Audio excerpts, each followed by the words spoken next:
Paul, I, like you, have been fascinated with consciousness my whole life, maybe even obsessed. And I have been talking to philosophers, theologians, just really wanting to understand what people think. And there are two views. One is that consciousness is so fundamental, so irreducible, that it leads to God. Others, consciousness is an illusion, interesting, but doesn't lead anywhere. Where do you fall on this bimodal approach to consciousness? Don't believe either of them. The first thing is that I take consciousness seriously. I think that mind is not just some aberration, some arbitrary little embellishment in some corner of the cosmos. I think it is fundamental to the whole. And that is because eventually, maybe not at the moment, but eventually, mind has the capability of transforming the universe. It's really of cosmic significance. We've seen our planet transformed by the activities of human beings, by making plans and having ideas and developing technology.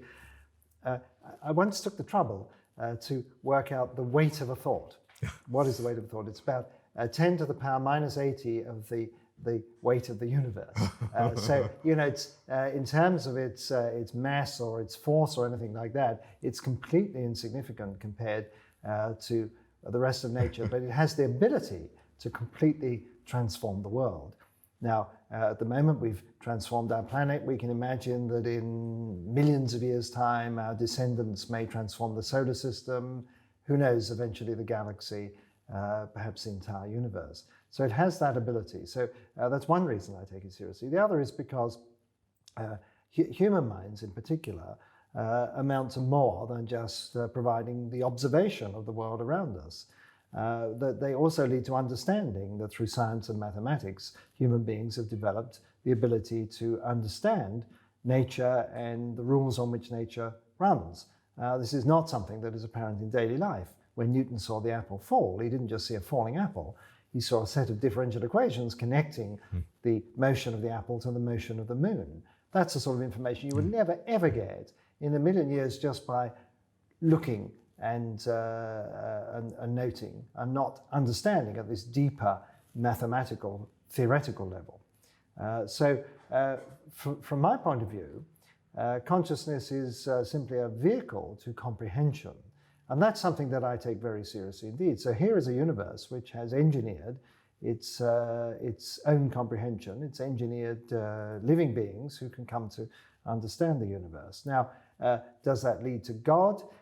Well, maybe not the traditional God, but I think it leads us to something like meaning and purpose in the universe. It leads us to expect that human life, we're not the pinnacle of creation, we're not the center of the universe, but nevertheless our role is significant. It does have a significance. It connects to this wider significance of the universe as a whole, and it connects through mind and science and mathematics and comprehension.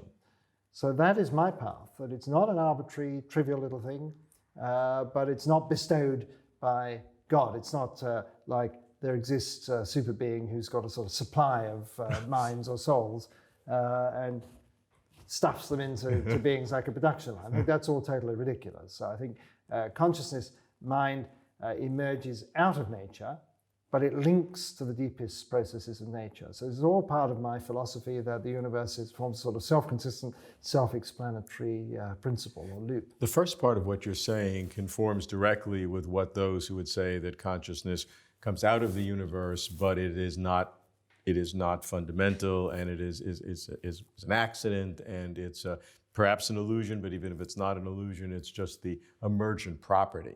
Right. So you're quite consistent with that. But then you take it the second step further in your feedback in saying that there's some causative effect that consciousness has, which emerges from the universe, that goes back into the universe in some way, which is quite remarkable. Right, so this is a radical idea, although it's not so radical if you're steeped in quantum physics, where the observer plays a very significant role. What I point out is that when we make an observation of the world, we gain some information about the world, but we also resolve ambiguities about it. And let me try to explain that, first of all, within the context of quantum physics.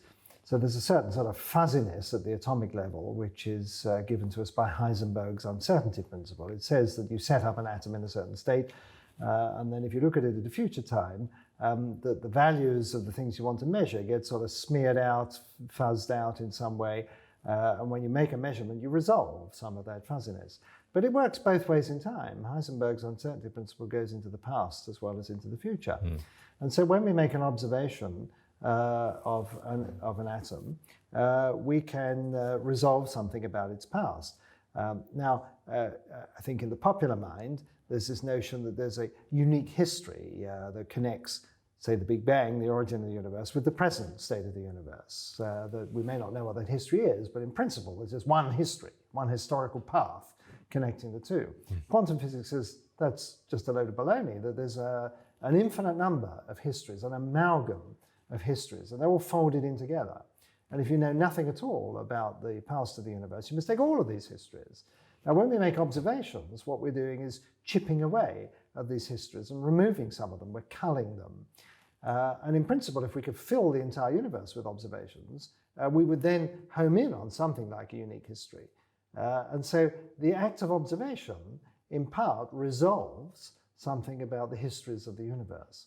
Could this be retro? Oh. Yes, it is retro. You can do experiments. You can actually set up an experiment where an observation that's made now, you make a decision, shall you observe this, shall you observe that, affects the nature of reality as it was in the past. And in the lab, the past means only nanosecond or something before you make the decision. Past is past. But nevertheless, it establishes the principle. Remarkable. And you see, Einstein had this derisory phrase, ghostly action at a distance, when talking about quantum physics. Well, a simple shift of reference frame turns that into ghostly action back in time. And this is actually, although most people don't realize it, part and parcel of standard quantum mechanics, that there is this backward in time effect. It's not changing the past. It's not backward causation in the strict sense of the term. What it means is that what we observe today, what we choose to observe, affects the past or is relevant to the past in a subtle manner that you have to be well versed in quantum mechanics to understand. In recent months, Stephen Hawking has made this point very forcefully. He said in the lab, you might traditionally prepare a quantum system in a certain state, say an atom or something, and observe it at a later time. But we can't prepare the origin of the universe. As he points out, we're in the middle of this particular experiment. The universe simply sort of comes with whatever state it's in. And so we have to accept this amalgam of alternative histories. But obviously we're going to reject any histories that are inconsistent with life and observers, because we know they're part of the real universe.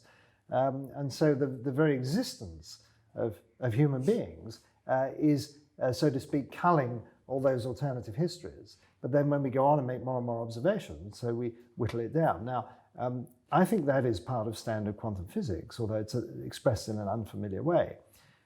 The radical step that I would like to propose is that we apply that same principle to the laws of the universe as well. That if these laws, just like the states of the world are fuzzy because of quantum physics, I think the laws are fuzzy because of the limited informational resources of the universe.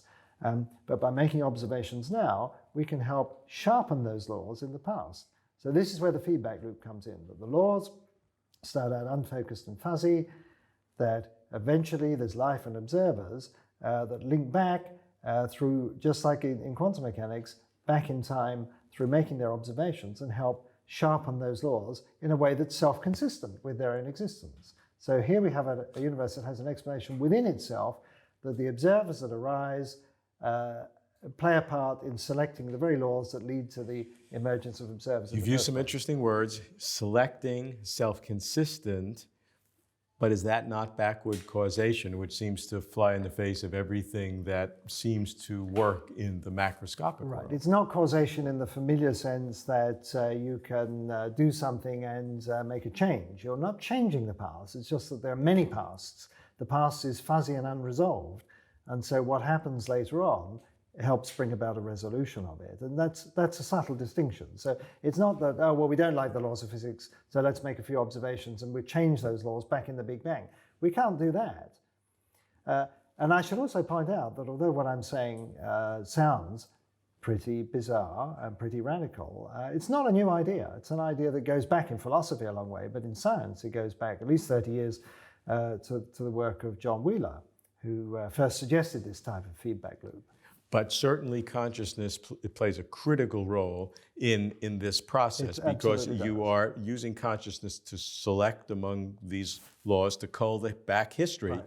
But that back history path has to be one that would create the consciousness. Right, to give you a again. self-consistency. And of course, you have to have this. If we're trying to explain why does the universe exist in its present form, and in particular, why does it contain life and observers? Obviously, those life and observers have to be relevant to the laws that give rise to them, because there's no other way you can have an explanation for the universe from entirely within it. So the only alternative is to appeal to something outside it, like an unexplained God or an unexplained set of physical laws. So if what I'm saying sounds ridiculous, they sound ridiculous too. Because when we're tangling with these ultimate questions of existence, we're bound to go beyond intuition, we're bound to go beyond common sense, sort of everyday notions. And so anything we come up with is going to strike you at first sight as just bizarre, ridiculous, even absurd. But I think what I'm saying is no more ridiculous or absurd than taking on faith the existence of an unexplained God or designer, or an unexplained set of physical laws that just happen to be right and give rise to observers like ourselves.